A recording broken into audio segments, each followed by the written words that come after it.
The whole thing around the story around Jerusalem and the fighting over Jerusalem, where he could have went into a little bit more, which I'm surprised he didn't do on the director's cut, of why each party holds that land holy. He just assumes that the viewer knows. Like, but what if you don't? Like, a little more history onto why Saladin wants it back. The atrocities committed by the Christians when they went in the first time, other than small little lines, I think would have built the story up a little bit more.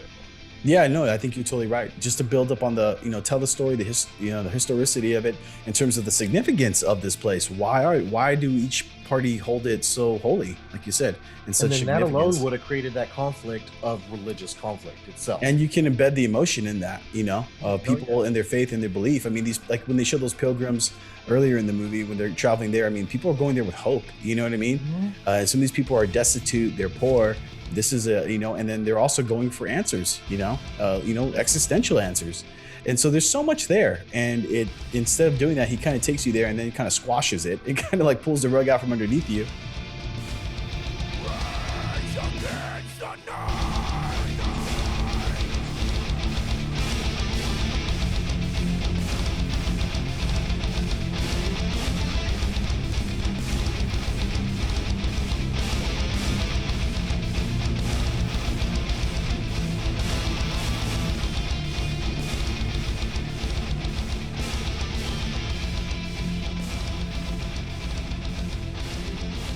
All right, here we go, man.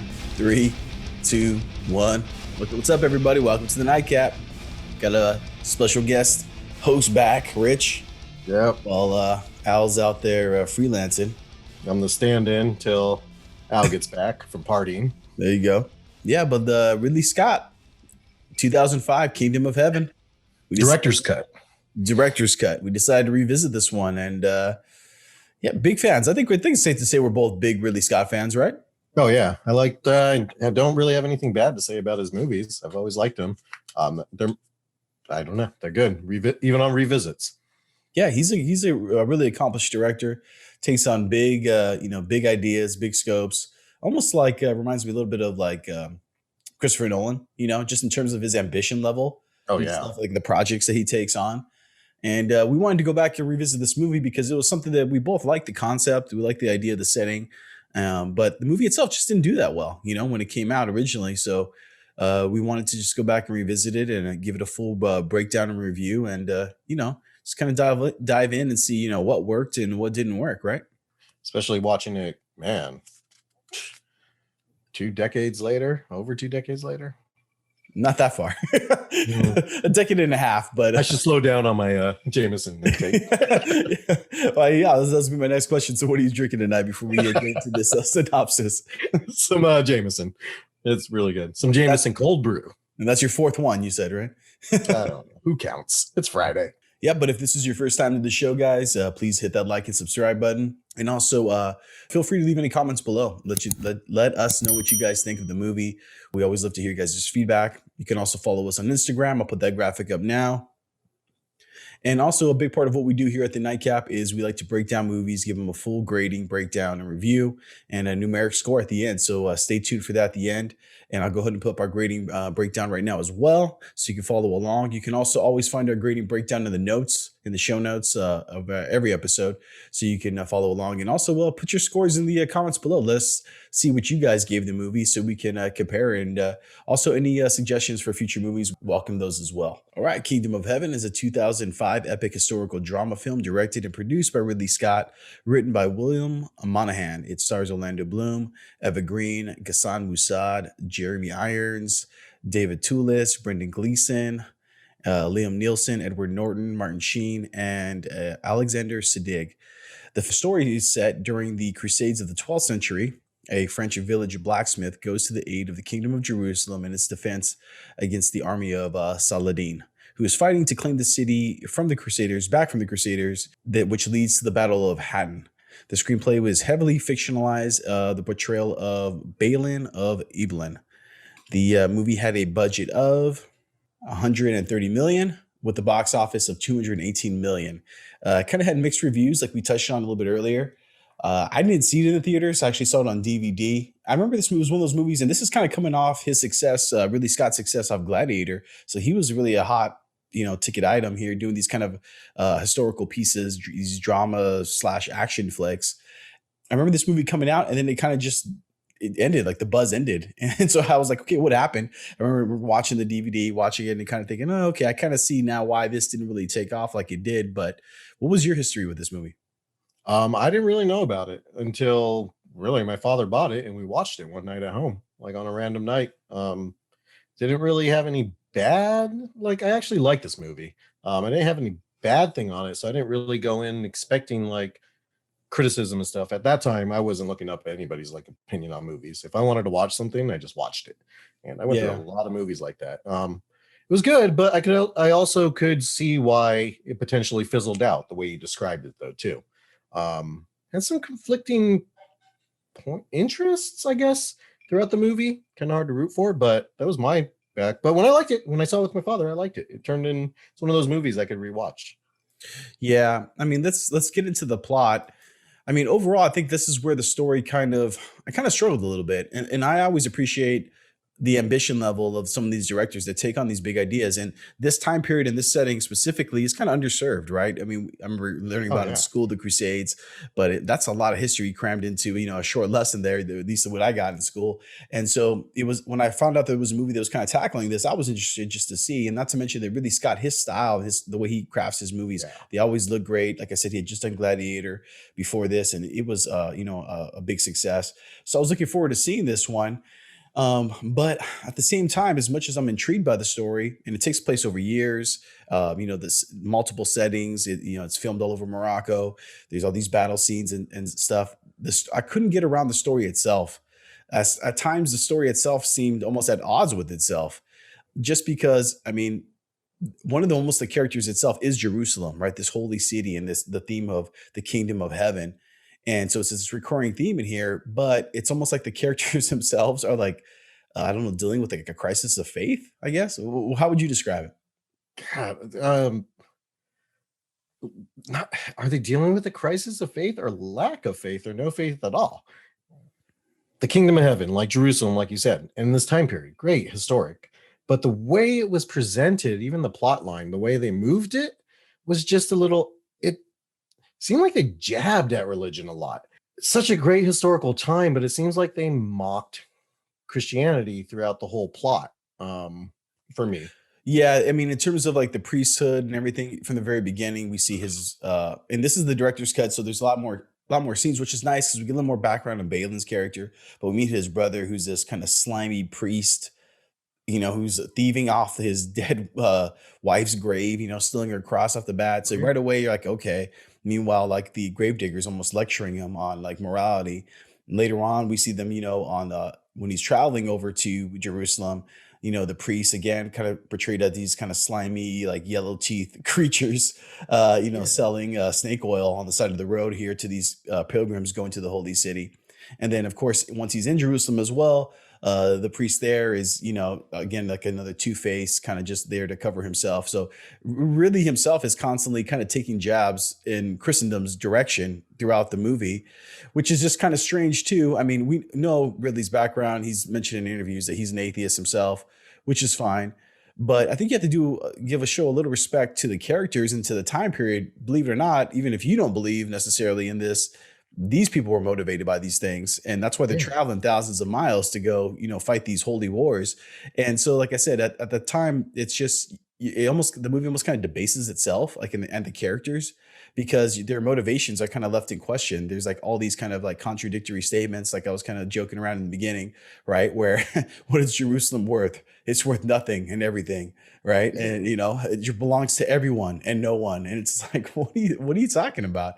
And so I that's one thing I just kind of struggled in terms of like with the plot. And I don't want to get too much into it because I'll save a little bit for directing. But yeah, in terms of plot, I'm giving it a 6, just because I do like the setting itself. I'm very interested in the story, but it's hard to get around these kind of, like you said, jabs towards faith, like that it kind of go throughout the movie, where these characters are kind of like fighting themselves. And I don't even know if it's really even, like you said, a crisis of faith, as much as they're just kind of like I don't know, just a lack Lacking. thereof, right? Yeah, that's what threw me off with the plot. I mean, don't get me wrong, the plot's in itself, when you break it down to its bare bones, it's a pretty simple plot. guy comes to get son, asks forgiveness, son goes to Jerusalem, fights, um, becomes a hero.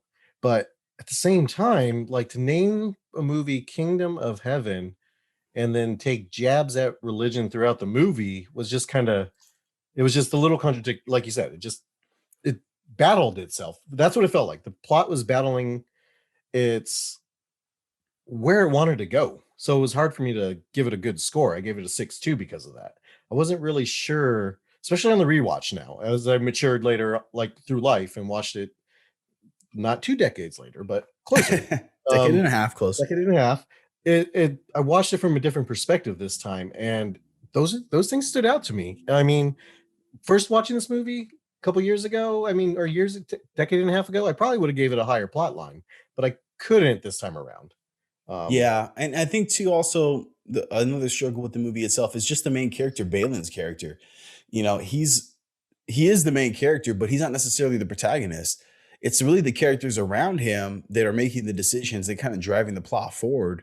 He's like the reluctant hero who's going to Jerusalem to, I guess, pray for redemption for his suicided wife, but at the which would same only time himself doesn't really believe. And then he's, inherits all these things. He inherits the titles and everything once he gets there. And dare I say too, even his character, almost like a Mary Sue character, where everything just comes very easy to him, right? He gets like one training lesson from his father on the high guard, you know what I mean? And now he's a knight, and next thing you know, he's leading cavalry. And then what do you call it? Also, too, he's rubbing elbows with the nobility, and without saying much of any words, he somehow manages to get the interest of the princess. Like everything just comes so easily to Balin, so he's not really like having this like true hero's journey per se. We're there's just no kind of struggle. watching him go through these motions here, while at the same time they're trying to cram in like the historical aspects of the story. I mean, Balin's based off a historical figure, but they Yeah. took some liberties in kind of telling his story, and we're just kind of watching this all play out, but you're not really sure who you're rooting for. And even the villains, like there's not really like a true antagonist in the sense. I mean, Saladin's characters showed, in a very positive light, which is, he's based off his legend. It's true. But if Yes. anything, you have these like comical Templar villains. I mean, maybe you could touch on that. Man, God, that's another thing that's bothered me too, because man, I like the Templars. I like their history. Yes, they were not the best noble knights that history makes them out to be, but they did have a code. And the way they were presented in this movie, like every other Christendom representation of this movie, was just kind of like untrusting, sleazy, like very exaggerated. They were the villains. I mean, I just gotta Yeah, say it in this they movie. they were. Renault's Them, character is like despicable, like irredeemably. And yeah. same with Guy's character. Like, there's nothing redeemable about them. They're like I said, to me, they're almost cartoonish in like their villainy. Like, it's just Oh, there's just this so little much. dance in the cell. Like, I mean, Yeah, I can't, dude. I just, that even bothered me like at a young age too, was just the ripping on the Templars. Like, and Renault is supposed to be a grand master. You know what I mean? He's supposed to be like this high figure in them, and that is not how I would not follow that guy if that's how he was in real life. I'd look at him and be like, I'm supposed to be following you. I'm supposed to be a knight of God, and you're here prancing around. I'm digressing. Sorry. We're going into acting, right? no, not yet, not yet. Yeah, yeah. But all right, so we touched on plot. We'll save it a little bit. We got some more. I'm sure some more things to talk about there. But let's get into production before we get into the acting. And this is obviously, I mean, where most of Ridley Scott's movies, really shine in terms of production here. Ridley Scott, I mean, he really changed a lot in the way that we expect movies to look in terms of the way he does lighting and his kind of low saturation, heavy contrast look in the 2000s. Like that really influenced a lot of people. And you can see that Oh, here in this movie as well. The movie looks great in terms of costumes and everything, the way everything is done. It looks fantastic. I know they made giant sets to film a lot of these portions, like these palace settings here. And particularly, I love the scene where Baldwin goes out to meet Salahadin out there in the field, and they both show up in full military garb. They got that big giant like golden cross, and they're in this dusty plain here, and it looks awesome, to be perfectly honest. There was some parts of the CG cities and stuff like that where you can see where they filled it in a little bit. Like it's a little bit dated. You can see it a little bit. It's not too bad. It's not like overly distracting, but you can tell some of the parts of the city, like I said, were filled in with CG and some of the fight scenes as well. But overall, production, I think Ridley Scott, he's really known for making really great looking movies, and I don't think this movie. I mean, this kind of lives up to his reputation. Would you give it in terms of production? I gave it a perfect score. I gave it 20. I thought he did a great job. All of his production levels in every single movie he does. The scene that stood out for me the most, which bumped my score almost to a perfect score, was when he first walked into Jerusalem and you start seeing these soldiers and these knights, and you look at their shields, they're all dented up. Like each one of them have seen battle. Like this is a constant warring state. Like just that scene alone portrayed with no words and you just see all the set pieces. I mean, it sets the mood for the movie. And I thought everything he did from everybody's uniforms, armor, the city portrayals, Jerusalem, the kingdom, like all the background scenes, I think he did a great job. I mean, the king's mask too. Like, you know what I mean? It was all Yeah. decorated with filigree and there was no lack of detail in this movie. Yeah, that's a great way of putting it. There was this great attention to detail and all the scenes and the setting and the cinematography is done well. It feels, he does that giant widescreen where it fills up the screen and it feels epic and you really feel that. Yeah. In terms of production, I give it a 17. I didn't give it a perfect score, but I did really appreciate the production. Like I said, Ridley Scott, he has a standard that he plays up to, and this movie isn't really doesn't come some part of that at all. And the No, setting itself, like I said, almost Jerusalem itself is almost a character. Just the setting. it really is. This really like mythical place to this day is one of the most contested pieces of real estate in the whole wide world, right? Whether rightly so or not.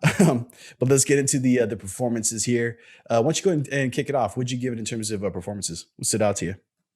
I gave it a 22. I mean, it's the acting overall. I mean, the supporting characters, man, they really carried this movie.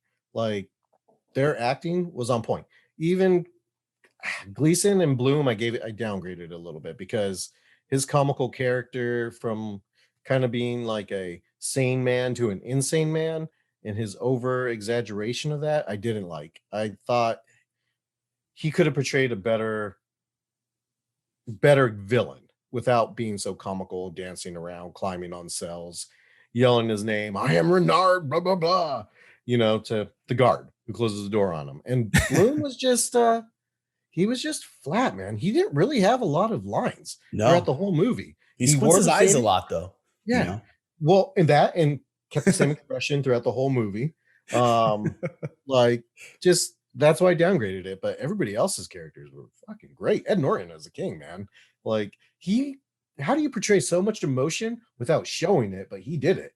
Um, great job. What about you? What'd you give it? Yeah, I ended up giving it a 23, so I'm right there next to you. Yeah, I mean, there is a lot of great performances. I mean, another person who stood out to me is Jeremy Irons as Tiberius. I thought he did a great job too. Oh He yeah. has kind of a smaller role, but you get a lot of his persona and his history just in the parts that he has. And he feels like a very much like a real person who's been in this place, lived in this place, understands the history, understands the significance of it, takes it seriously. You know what I mean? Yep. And you really could empathize with him. Eva Green, I think Eva Green does a great job in this too. Kind of, Oh yeah. she's a princess, but she's got obligations. There's complexity. Her son, that whole ordeal with her son, and finding out that Baldwin V has leprosy as well. I mean, that part is kind of emotionally, kind of really gets to you because she wants to spare her son the pain and the kind of tragedy that she foresees coming, but then she has to deal with the guilt of that, whether Yep. whether you think that's right or wrong. And then I like that scene where you see her in the mirror and her face is distorted and she's cutting her hair and you can see her like she's become the monster right after she ends up taking his life. But it's hard to get around the main character, right?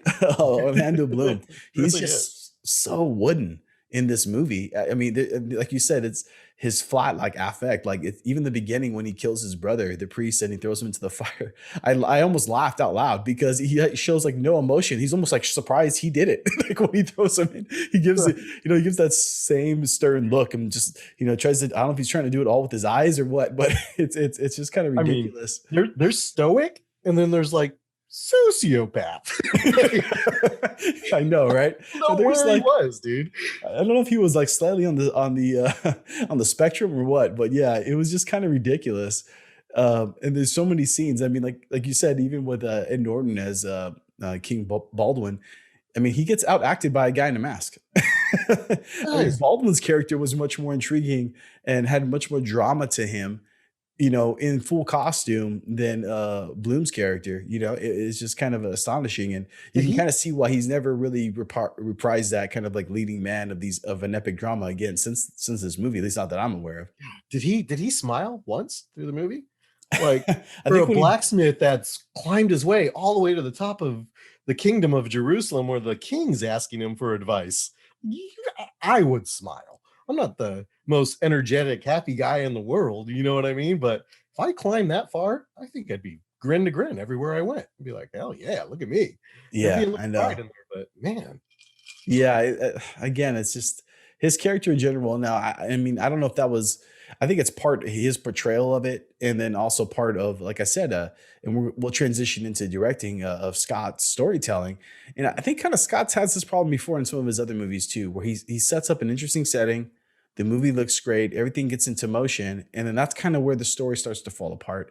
And I don't know if it's just our expectations as the viewer, or we're expecting one thing, and he wants to give us something else, but we kind of touched upon it earlier, and we were talking about the plot, about the religious aspects of this film. You can't separate the two. I mean, it's called Kingdom of Heaven. They're in Jerusalem.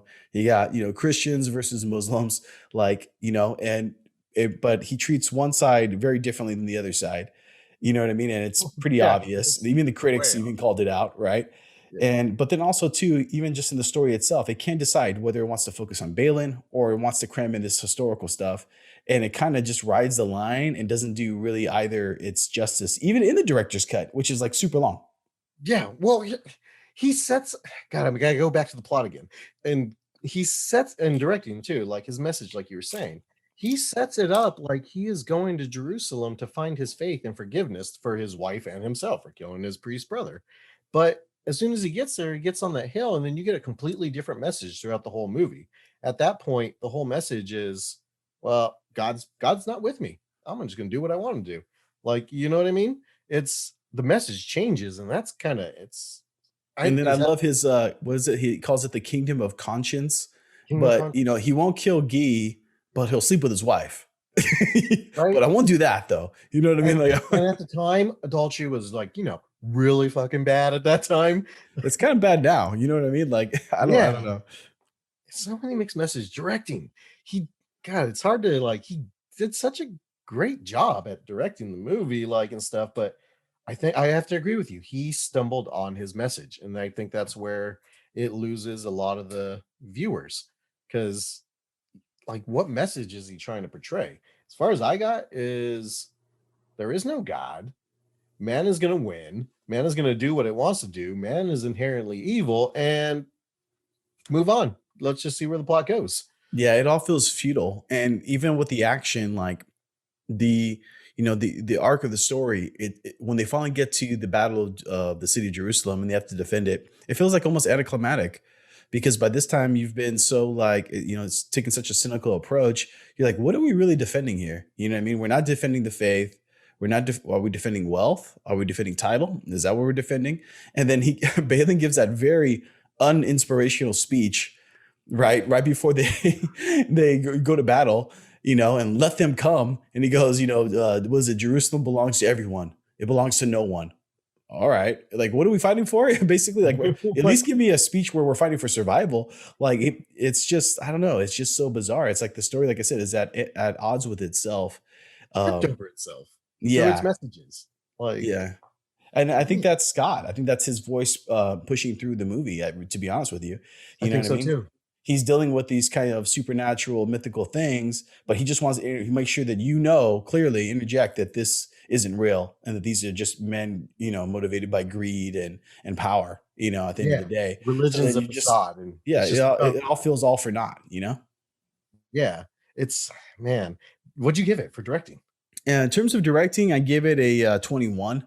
But to be honest, I was kind of struggling with the score. I almost wanted to go lower, but again, like I said, just the way he choreographs it all. This is an epic scale, an epic story, and the kind of like craftsman it takes to put this together and the style that he does it. I do give him respect. I do like his movies, but like I said, in this one, I just like the messaging and the story arc was just so muddled. The pacing was so off.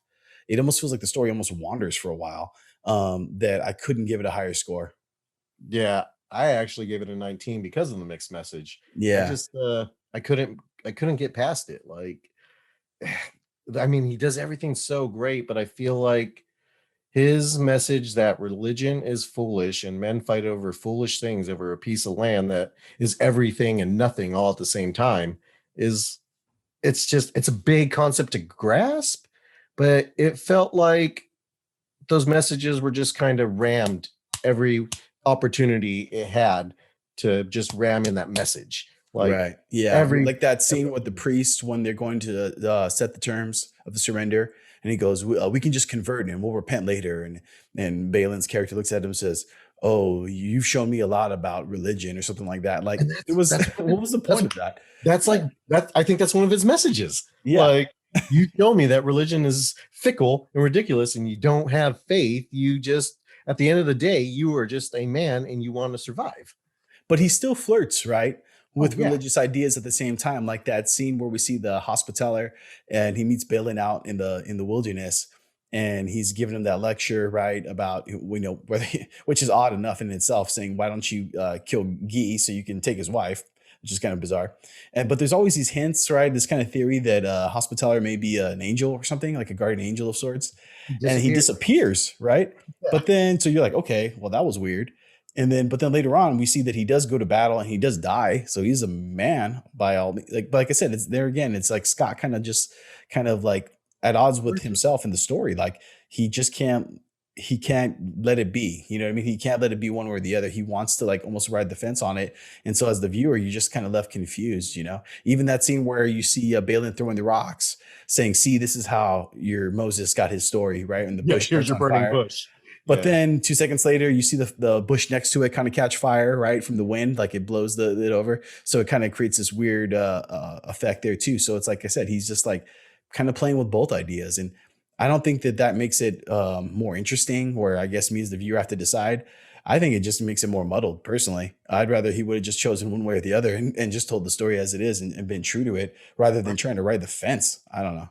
Especially Balin's character as a historical character himself, not a blacksmith, by the way, was the youngest son of a lord who was granted Ibelin as land in Jerusalem. I mean, if he would have taken that direction, I think a little bit more historical, like with Balin's character, I think his rise to power would have made a little bit more sense too. It wouldn't have been so, oh well, guy from nothing, go to power. You know what I mean? Um, for historical thing, I think it would have been better. But man, his Well, one message. thing that we were talking about before too was, and I don't want to digress too much, but we were talking about the 13th Warrior and Antonio Banderas's character in that, where he's gets with this kind of group of Vikings and he's going along with them, and he's the main character, but he's not necessarily the protagonist. He's just there chronicling and taking us along for the journey, taking us along for the ride, right, to see how these men lived, how they fought, what they believed, what they fought for. And it was just an interesting story, and you can see his arc too as he kind of changes in from like a nobleman into more of a warrior, and he kind of grows as the character.